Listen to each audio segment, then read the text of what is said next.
Are you thinking about buying a second home or a vacation property? Let's hear what Jeff Williams from Nations Lending has to say about how to qualify for this type of loan. Hey, so good morning.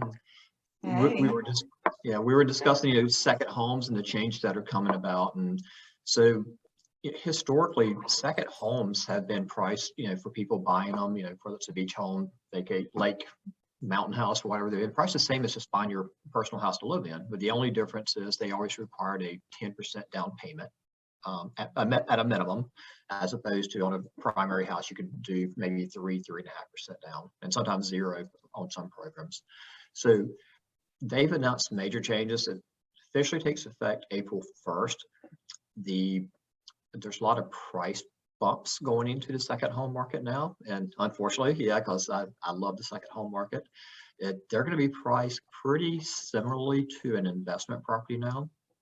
The Oh, good news is, wow. the good news is it's still only going to require the 10% down payment as opposed to 15 or 20 like an investment property. But what they call overlays as far as price add-ons. So depending on if you're putting 10% down, you're going to have more overlays than if you do put 20% down. So I can't give you an exact amount how much you're going up. It depends on your down payment, but they're going to be a lot more expensive. They're no longer going to be priced like a primary home as they have been for years. So. Oh, wow. So, Jeff, let's say somebody wants to purchase a second home as a vacation home, but they want to do a short-term rental. Will they be able to? Do they have to live in the home for a certain amount of months? So yeah, good question. And they've removed a lot of the verbiage they used to have in there years ago. It used to be you had to prove that you're going to live in the house at least 10 days of the year.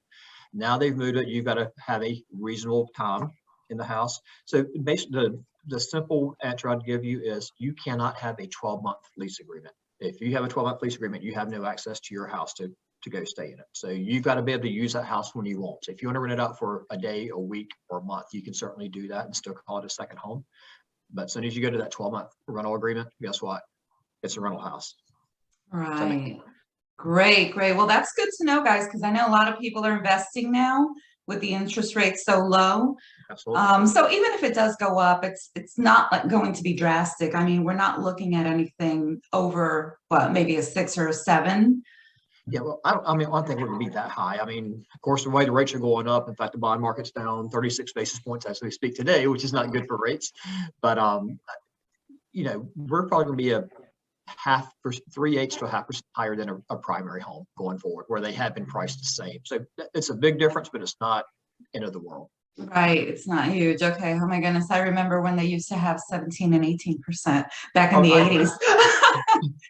I just hung up before this meeting with you with someone, and he was kind of filling out rates and all of this stuff, and he younger guy, and I said I almost feel stupid saying, well, rates are hitting that 4% mark now. I said, people used to think I walked on water when I refinanced them down to 8%. Yeah. And now they hear 4%, they freak out. It's crazy. I hope we never get to that point again. Well, thank you so much. So guys, you can contact Jeff, you can contact myself if you need any other information, and we will be happy to help you. Thank you, Jeff. Yeah, or drop a comment in the box below. That's right. Thank you. I hope this segment has been helpful. If you want more information, just contact myself or Jeff Williams, and I will leave our information below.